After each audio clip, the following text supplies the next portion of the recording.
Mit einem Livestream kannst du dein Publikum weltweit und in Echtzeit erreichen. Deshalb setzen Unternehmen und Institutionen in praktisch allen Branchen auf Online-Live-Formate.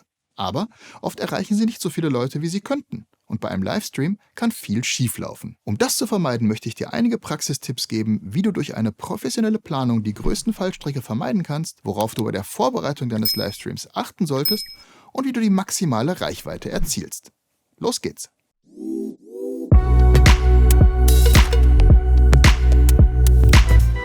Immer wieder begleiten wir Unternehmen und Organisationen bei Livestreams in unterschiedlichen Größen und Formen. In diesem Video erfährst du, was wir besonders in den letzten Jahren gelernt haben, worauf wir bei der Planung achten und was du wissen solltest, wenn du deinen ersten Livestream planst oder die Qualität deiner Firmen-Live-Events deutlich verbessern willst.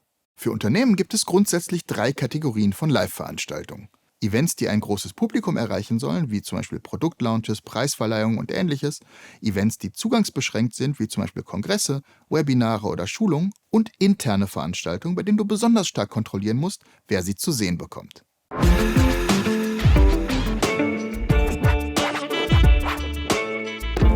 Je nachdem, welches Ziel du verfolgst, ist die erste Frage, auf welche Plattform willst du streamen?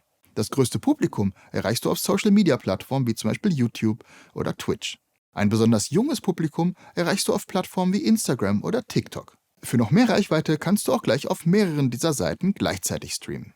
Auf manchen Plattformen wie zum Beispiel YouTube kannst du auch vorher Links abrufen und dein Event so planen, damit du diesen Link dann auf Social Media ankündigen kannst. Wenn du eine starke Instagram-Seite hast, solltest du dich auf jeden Fall dafür einsetzen, um deinen Link zu verbreiten. Auch E-Mail-Newsletter, LinkedIn oder andere Plattformen können helfen. Für Streams, die nicht öffentlich stattfinden, bieten sich Konferenztools wie Microsoft Teams, WebEx oder Zoom an, da sich dort entweder eine Anmeldeseite einrichten lässt oder man nur eingeladene Gäste zulassen kann. Für Webinare gibt es auch spezielle Plattformen wie zum Beispiel GoToWebinar, auf denen du auch Zahlungen von Teilnehmern empfangen kannst.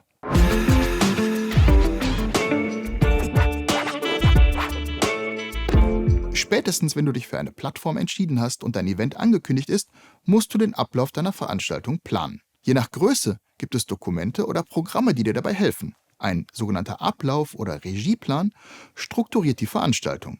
Der Ablaufplan ist essentiell für dein Event.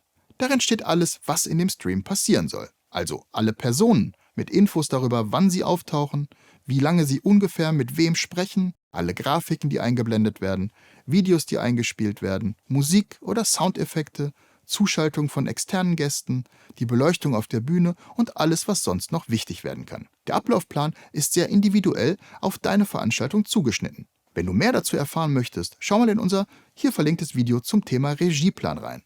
Viele Veranstaltungen setzen auf Vorträge von Referenten. Ein Tipp dazu: Wenn du mehrere Referenten oder Referentinnen nacheinander planst, setze unbedingt einen Moderator ein. Moderatoren strukturieren das Event für dein Publikum, können erwartete oder unerwartete Lücken im Ablauf überbrücken und sorgen für Interaktion auf der Bühne.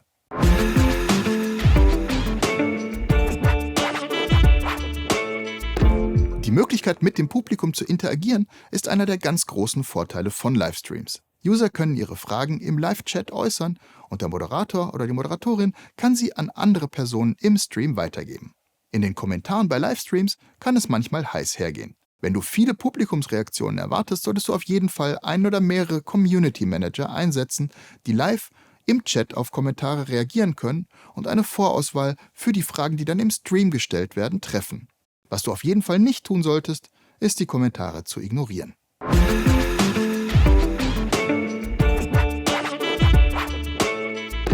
Bisher habe ich vor allem von der inhaltlichen Planung gesprochen. Für Livestreams ist aber natürlich die Technik ebenso wichtig. Und die braucht Vorbereitung, Tests und Proben. Und je größer deine Veranstaltung werden soll, desto mehr Zeit musst du auch dafür einplanen. Fangen wir mit dem Wichtigsten an: der Internetverbindung.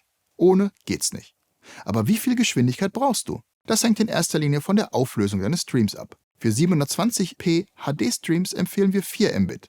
Für Full HD 1080p 10 bis 12 Mbit und für 4K UHD 30 bis 35 Mbit. Mehr ist natürlich immer besser. Und ganz wichtig ist, dass du diese Upload-Geschwindigkeiten durchgängig und zuverlässig hast. Der nächste Punkt ist der Ton. Egal wie schlecht dein Bild ist, wenn der Ton unverständlich wird, kannst du deinen Stream vergessen. Das gilt auch für Leute, die du in den Stream zuschalten willst, zum Beispiel für ein Grußwort, einen Vortrag oder ein Interview. Hier solltest du im Vorfeld dafür sorgen, dass Mikrofon, Kamera und Internetgeschwindigkeit getestet werden und zuverlässig funktionieren.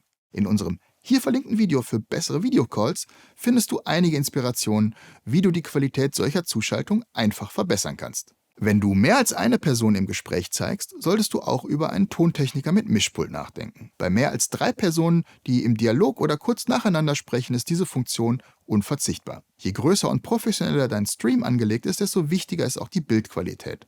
Und auch hier sind Aufbauzeiten und Proben unerlässlich.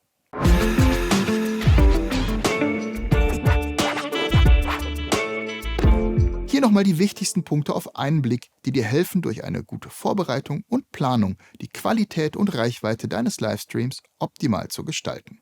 Erstens, wähle die richtige Plattform. Zweitens, kündige dein Event rechtzeitig an. Drittens, plane den Ablauf. Viertens, denk an die Interaktion mit dem Publikum. Fünftens, teste die Technik.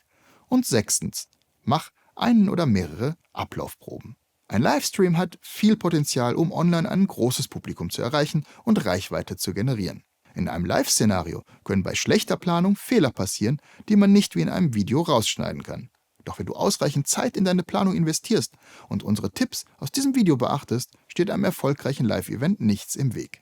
Ein Punkt, über den ich in diesem Video noch sehr wenig gesprochen habe, ist die grafische Gestaltung deines Streams mit Einblendungen wie Bauchbinden, Vor- und Abspanngrafiken und einigem mehr. Welche Grafiken es noch gibt und wie du die am besten gestalten kannst, um deinen Stream professionell aussehen zu lassen, erfährst du in unserem Video genau dazu.